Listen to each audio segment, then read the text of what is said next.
All right, ladies and gentlemen, welcome back to the Golfballing Podcast, episode 189.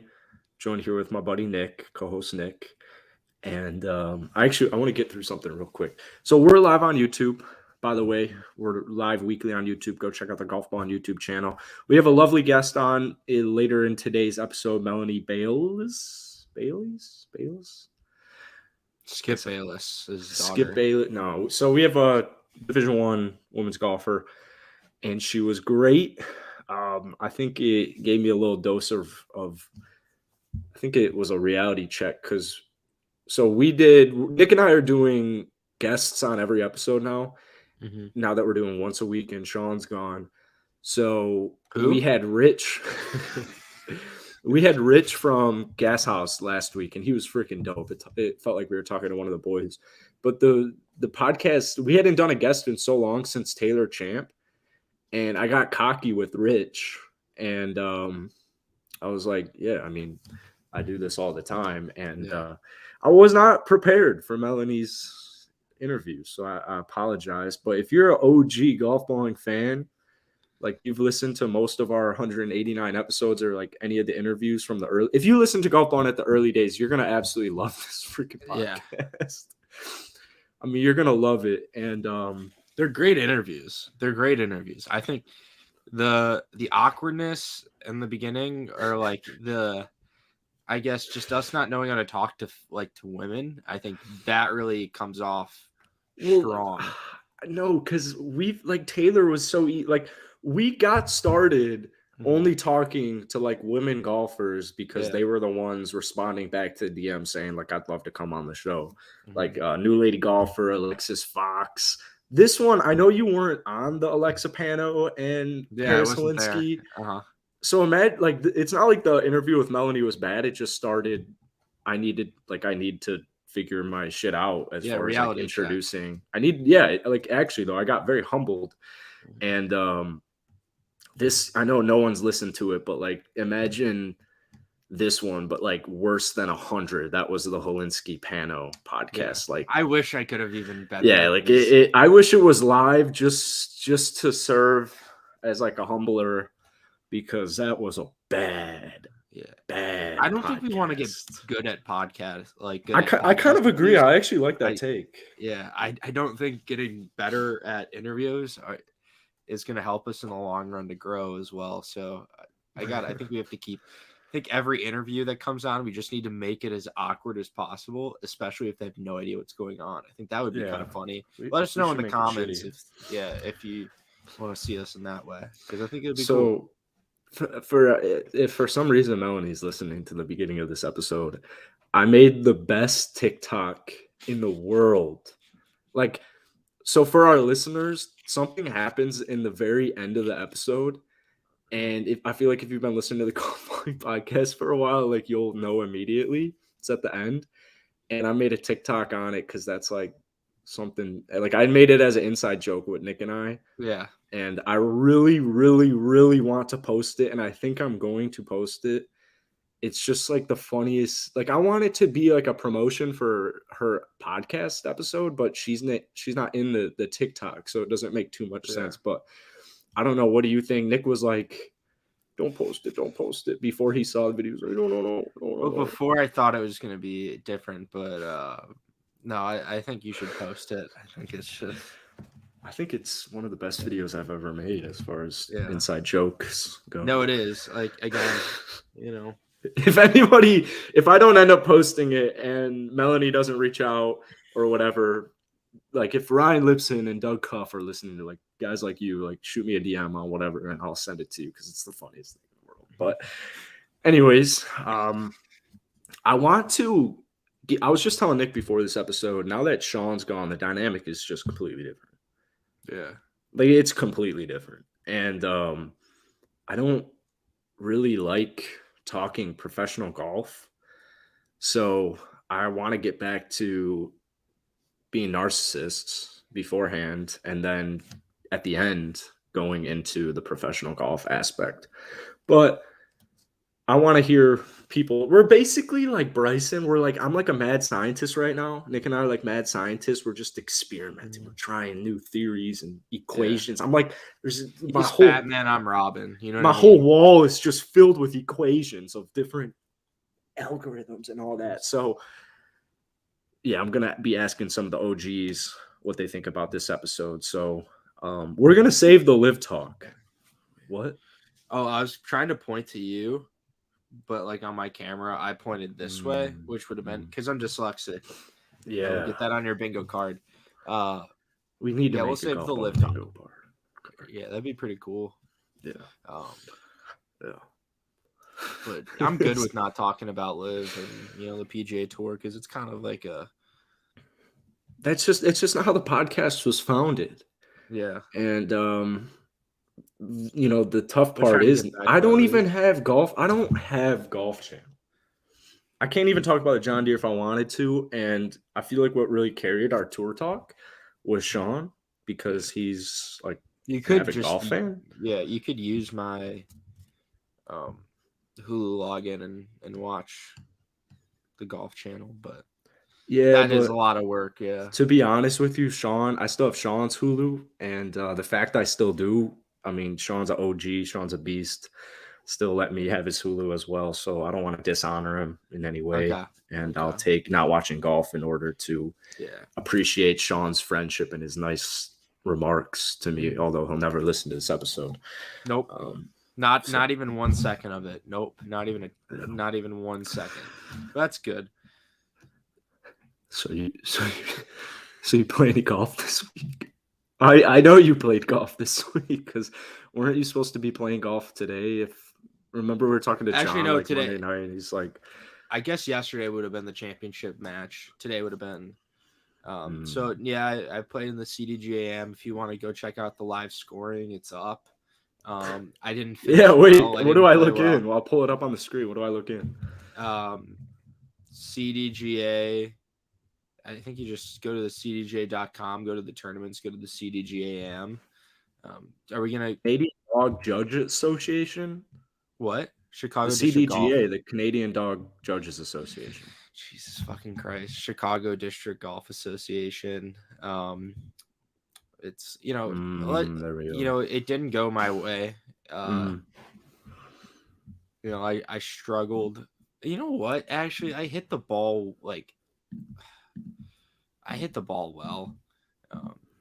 But okay, yep, we're gonna pull this up. Yeah, so maybe if you could help steer me. Go to tournaments all the way down. Yeah. Results? Yeah. You can go to just go to the June 27th, the 30th, the CDGA Amateur Championship. Glen Flora. Yeah. So you qualified for this? I did qualify for it. That's so there you go. So this is just at least I made it, right? This is an outlier here. Yeah. Oh, let me hide it. You can keep talking about. Oh wait. Fuck. What are you gonna hide? It wasn't really an outlier. It loaded on a different screen. All right. So congratulations, Danny Fisher. Holy shit! This was just the qualifying for the match play. That was first round. There's 2 rounds in this. I don't know. You're not gonna show both. Okay. Does it not show both rounds? Yeah, it just says round 1. It's got match play tree. Did you make match play? Let's just, I think if you keep scrolling, you go all the way to the bottom. Yeah. No, you should. I don't see you as bottom 10. So yeah, that's good. Good. I have a feeling. I'm pretty sure you shot 76, and I think there he is, Mount Prospect. Yeah. All right. What hole did you start on, Nick? I started on hole 10. Ooh. And dude. So for our audio listeners, this man bogeyed the first 3 holes. That's not ideal, is it? Yeah, but I did hit the first fairway and first green. So I 3-putted the first hole. Yeah, you're downhill from there. Honestly, those 3 bogeys all could have been pars, all of them could have been pars very easily. It wasn't like I hit bad golf shots, really.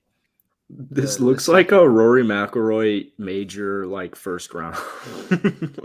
I wish you could see round 1, round 2, because I wish they showed both 18s. There is a way to see both rounds, but yeah, look at a great front. I didn't start on the front, as you can tell, but I've been really consistent, right, in a lot of my golf tournaments with starting like 5 over or 4 over on a front 9, and then shooting like 1 or even par on the back. Yeah. So wait, is this at Prospect? No, this is not at Mount Prospect. It's okay. This is at Glen Flora Country Club. And you can see it's 6,400 yards. It does play like it is. Oh my God, you're right. And the scores will show it. Like it wasn't like the easiest 60. Like this is the best. Some of the better AM players. Danny Fisher was an anomaly. I don't know what drug that kid was on who shot 8 under. Because go to the top. Look, go to the top. I don't know how he shot 8 under. That. He had 4 straight birds. And then there's 3 people who are under par. 2 he under. Had a 6 shot. Yeah, and these are great players. These aren't like. Let's take a look at who came in last. Caleb Steinspring. Sorry, buddy. Oof. Yeah. If you start off with a triple-double, round's probably not going great. Yeah. So I don't know how you can't see the second round because I think it's even funnier if we look at the scorecard for the second round. You should be able to see it. Whoa, Tyler Henderson. Yeah. Not his day. Tyler ended up making it to match play. Let's see how he did. He lost first round. Is that him right there, Tyler? Yeah, I'd assume no, that's a winner. No, his last name's Anderson. He's right here, Tyler Anderson. Yeah. Ooh, he's the 14th seed. Yeah, tough. Thank God we had to showcase my CDGA scores. But I ended up shooting 76 on the next 18 holes, and I think I shot 4 over and then 2 over. Where are you going now? This is the qualifying. You top 10'd, dude. Nice. As you can see, I started on hole 1. Dude, you're only 5 shots back. Whoa. You could have won this one if you didn't start off 3 over through 4. Yeah, I think there's a trend here. Maybe I shouldn't play the first 9 holes. I need to figure out how to play 9 holes of golf before I start playing another 18. Just go get a 9er at the Glenny. That would be the case, but my tee time was at 8 o'clock in the morning. Just get up at 4:30. It's actually becoming like kind of an issue with my game. Is I don't know how to not break like 39, 38 on a front 9. Yeah. Any tips? Yeah, so you hit the fairway on the first hole. This is my guide to being good at golf. And this is what I'm going to implement next round. Shout out to Scott I'd love Fawcett. for you to caddy for me. I should caddy. Let me know when the next one is. Tuesday. I've got a jam-packed schedule as Mr. Golfballing. But Tuesday at 11:20 a.m. Ooh, where is it? Flossmoor Country Club. I mean, maybe that sounds far. I got my show till like about 10:30 every morning. Yeah. So here's my tips on how to play good golf. Hit the fairway on the first hole, right? I've done that very consistently. So then you put it on the green. So you're putting for birdie anywhere on the green.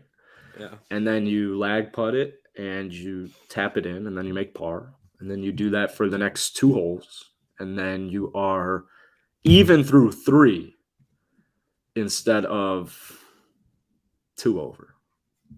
So I think just going back and looking at some of those things. Yeah. Well, I wonder how much do you practice? Like how much do you practice? So here's the thing.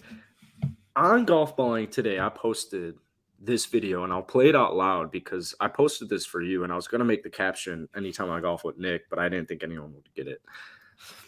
It's the guy who never tries. He just if he tried it, he would have. But he gets the read there and then he goes, puts it up, sets up to the putt. He would have made it if he had the read. Now he has the read. See, it's easy. So every time I golf with Nick Bavaro, that's essentially you because we're not playing for anything.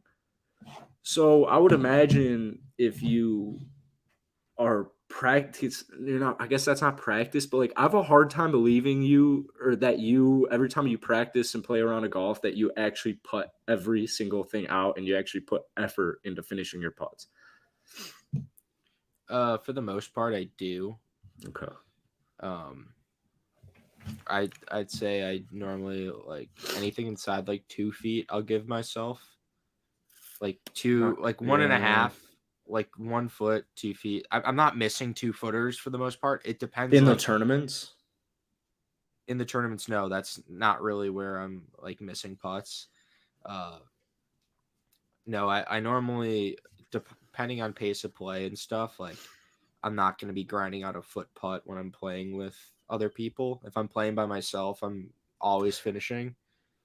Okay, but pace of play, you're a Division I golfer. You're not playing slow. Yes, but no I'm one's not gonna going be to like, go why and is this mark guy?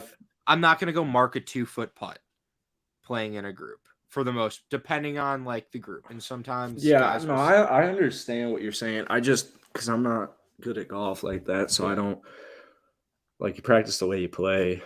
So it's easy for me to say I wouldn't do that and I put everything out like it was a tournament, but would I actually? I don't know because I'm not in that spot.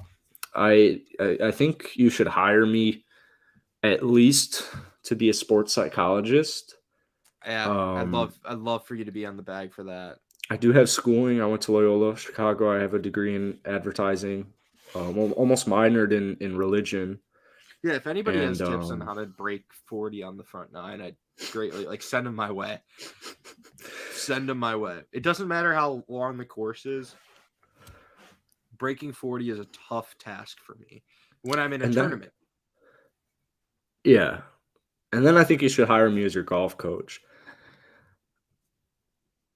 Whoa, it's Tom. In fairness, putting in 2-footers really does add up. Could be a whole 45 seconds over the 18 holes. I'm with Nick. Yeah, no, that's what I'm saying is I get where he's coming from. I'm just saying, like, from my perspective, if I was trying to be a professional golfer, like, I'm not giving myself 2-foot putts. I'm not. But see, the thing is, like, I bet you if that's what you say, if that's how you are, like, everyone else is probably like that as well. Like, yeah, I mean, like it's all situational. Is Timmy Crawford, when you guys are playing together, is he lining up his footers? No. Yeah. So it's just easy for me to. We're giving putts. Like, for the most part, I feel like most competitive golfers give each other putts. Especially if you're playing for money and stuff, and that's just like the way it is. It really, none of like that stuff comes down to like me missing 3-footers or 4-footers. I gotcha. Like I'm normally decent. A lot of the times it's just like, if anything, it's sometimes with lag putting. Lag putting in tournaments. I don't know why. Sometimes that day it was just greens were kind of like, they were a little tricky. What's in the bag right now? Because I know you've been flip flopping between the arm. Just the regular putter, just the regular Odyssey, white hot or not white hot, 2-ball 10 putter, no arm lock. How often do you practice putting? Every day. How long? Minimum an hour. It's really just been tournament honestly just tournament mindset. I need to practice a little bit better. As well, becoming less focused, but practicing is tough. I kind of forgot how much of a grind it is. Like, basically, I'll go when I'm done with when it's like around lunchtime. I'll go. The gym I go to is right by Naperbrook, which is a fucking shithole. It is, but they got some hot workers. They got some cuties. And they just moved the large bucket of balls from like $13 to $15 in 1 week, which I didn't appreciate. But I feel like that's not a good price for 75 golf balls. Is that? It's like okay. It's not like terrible, but not great. Because it's a dog shit range. Yeah. Like the course can't be good. But I'll do there to get my rays. I like getting my sun rays. Mm-hmm. So I'll hit my balls. It'll take me like an hour to hit the 75. I'll I'll take my time. I'm pretty dialed. I'm pretty excited to play you. Okay. Because I feel like my short game is the worst part. Like I was shanking everything, and I feel my like my short game's distances are pretty actually dialed. pretty solid right now. It's been like that day I was just hitting iron shot. I could not hit my irons distance wise well at all. Like I don't know what it was. Everything was coming up short. So that maybe I should have probably put the ego in the bag and hit more club sometimes. But yeah, I don't. You know, my mind. Yeah. What? Is everyone? No, I'm Are not. people asking you? Oh, okay. It was a joke. Put my ego in the What bag. are you That's hitting, like Nick? I'm hitting no, a but it was 6. just a I'm day. hitting a 9. I just couldn't get distances right as well. Like, and that was because sometimes with that course, it was set up where, you know, the greens were. What was weird is where the fringe was really soft. So every time I landed a ball short in the fringe, it wouldn't bounce up. But if I landed a ball on the green, it would roll past. And I was just having a tough time. I mean, I wasn't, you know, I was having a tough time controlling spin and stuff out of the rough with my irons, and you know it's gonna hurt you. So yeah, that means you got to hit more fairways. Yeah. I mean, I don't 6,400-yard course. Probably not hitting too many drivers, but if the driver's working, hit a lot of drivers. I'd say it played a little bit longer, but it was a par 70 that. I mean, it's a tough. 70. It's a tough 6,400. It's not like you're rinky dink. You can hit the ball all over the place. The greens were rolling pretty quick, and the greens. I mean, like I said, Danny Fisher was a fucking outlier. Nobody else was shooting 8 under par. The next lowest score was 2 under, and there's kids who play it. You know, there's like it's all a lot of D1 players, not some. Yeah, there's a lot of not great players. Yeah, there was. I'd say the top AMs in Illinois weren't playing some of the top, but there were a lot of really good players playing in it. I got a question. So say par 70, 64-ish, 100 yards. If it was par 72, how much longer? Like, does that actually play a role? Because it has to, right? Because it's well, it all depends on the par 70, like how the par 70 is set up. This was just 2 par 5s, so normally a par 72 course will have two more par 5s. This had 2 par 5s and 2 par 3s. I mean, this course was like, it's still going to be a short course. It's just the land. But even if the question doesn't make too much sense, what's the number? If it was 72, if it was like a normal, if they turned it into a normal, I know it doesn't make sense, but I mean, they could probably stretch like maybe 67.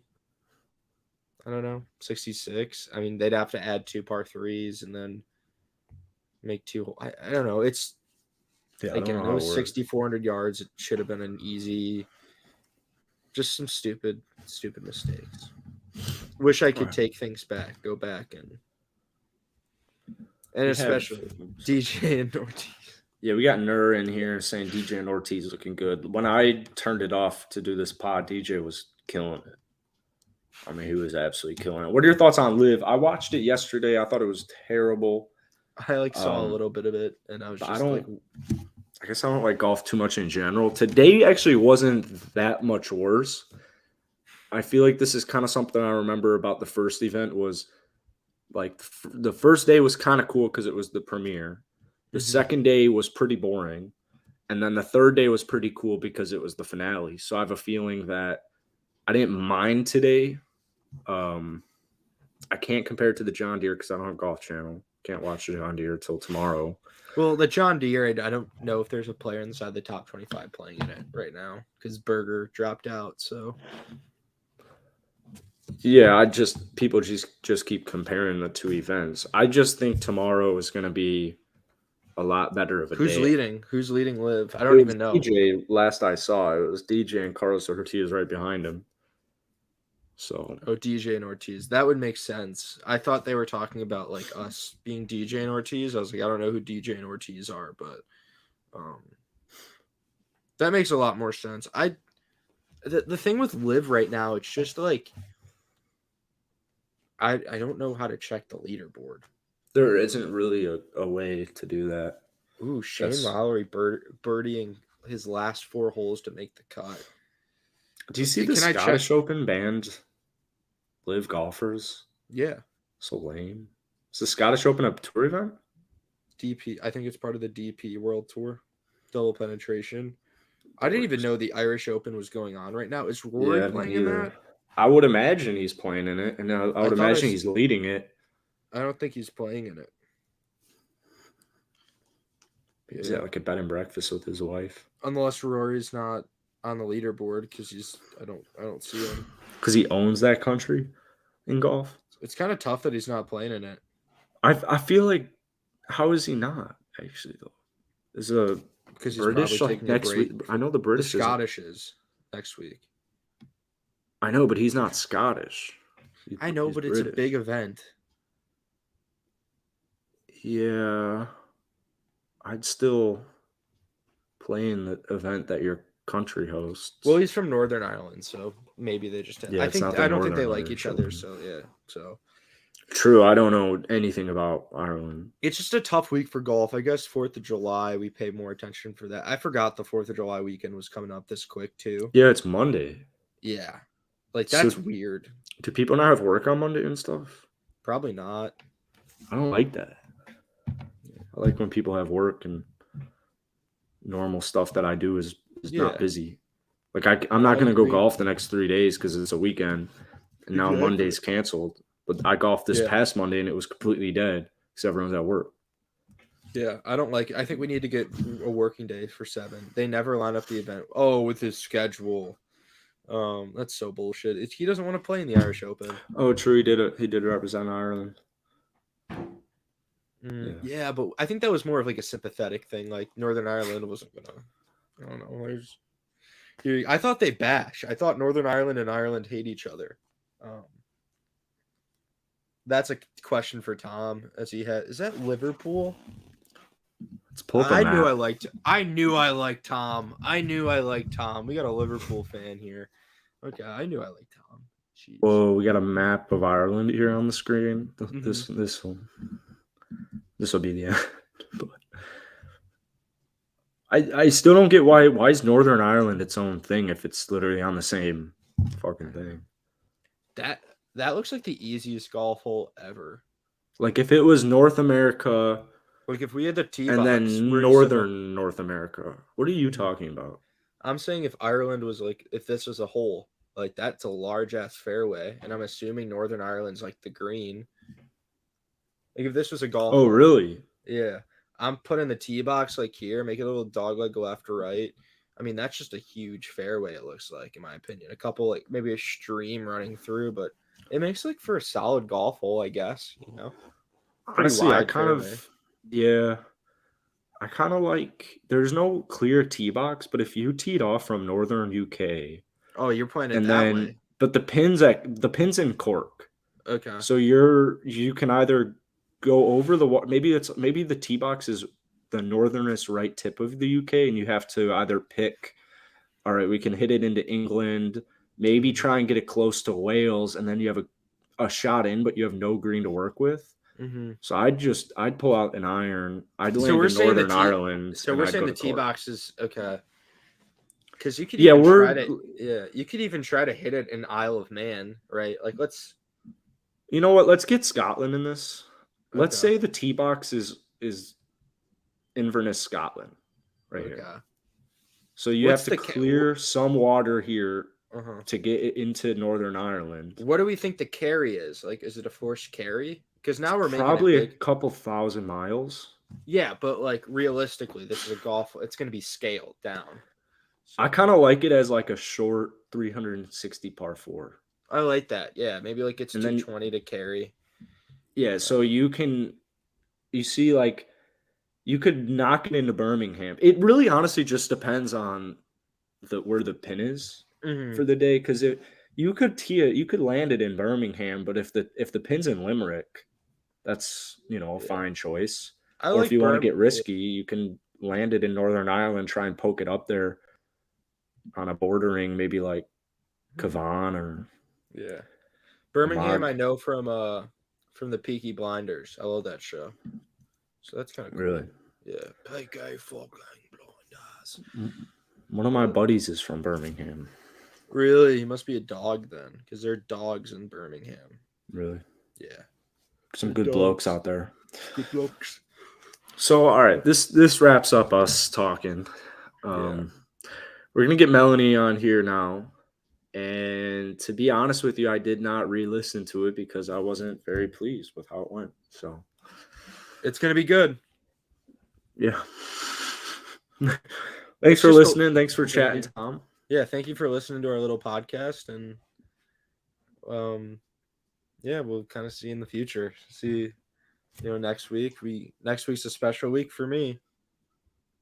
I guess not next week, actually. The following week is. Yeah, what are you gonna do for it? Drugs. No, I'm kidding. I don't do drugs. You go to your little golf club and play around? Probably. Something like that. Damn, we should have done that whole episode, Nick. I know, we should have. Thanks, Tom. Take care. Enjoy your little night. Yeah. All right.